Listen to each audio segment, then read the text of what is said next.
Florida Governor Ron DeSantis hit with a new lawsuit over flying migrants to Martha's Vineyard. Florida State Senator Jason Pizzo suing the governor and other state officials to stop future relocations, he says, claiming that the move by DeSantis was an illegitimate use of Florida funds. This comes after a class action lawsuit was filed earlier in the week by an activist group on behalf of the migrants. Joining me right now is Florida Attorney General Ashley Moody. AG, good to see you this weekend. Thanks for being here.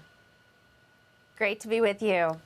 Well, I find it extraordinary that these migrants came from Venezuela. They were flown to Martha's Vineyard, and now they're suing over it.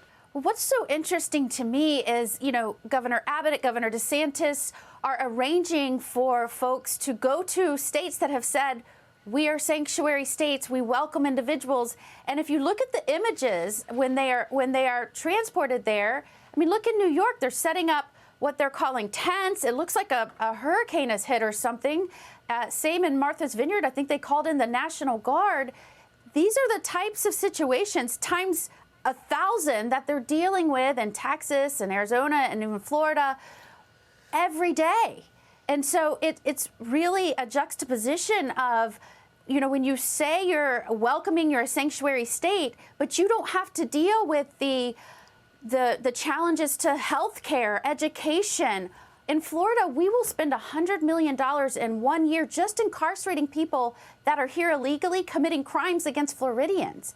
So it's a different thing to say, welcome, but then when we say, thank you, here, help us, they throw up their arms and start filing lawsuits. It's incredible. Well, what was incredible is as soon as those 50 migrants got to Martha's Vineyard, they put them on a plane and they sent them to Cape Cod. I guess they call themselves Sanctuary City unless it's in their backyard. When it's in their backyard, then maybe there's no sanctuary after all. But what is the governor going to do about these lawsuits? Well, think about this. I mean, in some of these situations, they're claiming that Governor DeSantis is trafficking individuals. Come on. The federal government that's been breaking federal immigration laws since the beginning, since day one, I've been in court fighting that, has been transporting people all over this country that are here illegally. And as someone who served as a federal prosecutor and as a judge, it is heartbreaking to hear other leaders use that term, human trafficking. I've seen the devastation and the death and the victimization as a result of trafficking and smuggling because of this open border. I've seen actual victims that have suffered at the hands of traffickers. It is incredible to me that a leader would start using that term and alleging that as it relates to governors that are trying to deal with the aftermath that's been pushed on them because the federal government and this president refuses to follow the law. Well, you have been fighting these issues in court, the immigration problem, and as a result, you've seen depositions, on the record depositions, which have conflicted with what the White House is saying.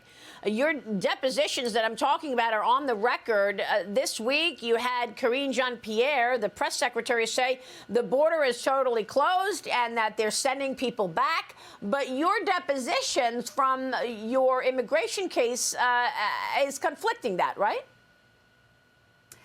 Absolutely. And I feel very passionate about making sure, not just Floridians, that all of America knows the mealy-mouthed mistruths that are coming out of this administration, whether it's the vice president or the press secretary or even Secretary Mayorkas, who I've demanded resigned as a result of this abysmal failure at the border. But they are saying things like, the border is secure. That's not happening. People aren't walking across the border. Mayorkas, we've effectively handled the border. And this press secretary this week said that they will have removed a record number of folks under their administration, and that's the fact. That's what she said. None of that is under oath. Well, when I put forward the stuff that we've uncovered in our litigation where Biden administration officials are under oath, they say exactly the opposite. In fact, the head guy of ICE that is in charge of operations and removal says this administration, Biden, even compared to Obama, is removing 7 times less. Compared to Trump, he's only detaining and removing 40%. So is it any wonder, is anyone shocked that we are seeing the results?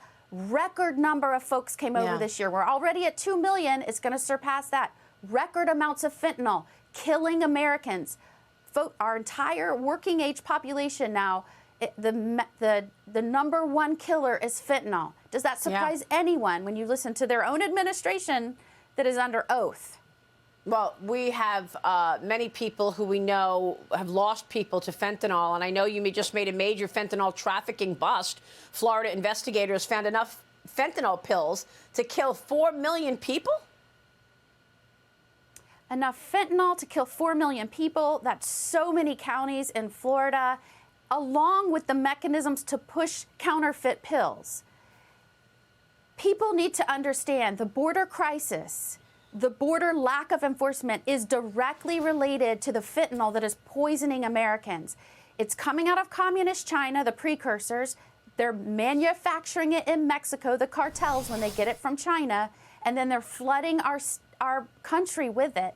The potency of that drug, fentanyl, along with the sheer volume that is now in our United States, is deadly, it's dangerous, and that is why I've been speaking out, not just as Attorney General, as a mom, as the wife of a law enforcement officer, seeing what this is doing to our frontline officers having to deal with this. I'm pushing to make it designated as a weapon of mass destruction. Well, it's been just that. For many families. We're going to keep watching this. It's amazing to me that these dangerous drug cartels are the ones deciding who comes into America, what drugs can get through. They're in charge, and they're making $200 million to $300 million a week, I'm told. AG, good to see you. We'll be following your moves on this, and thanks for your leadership.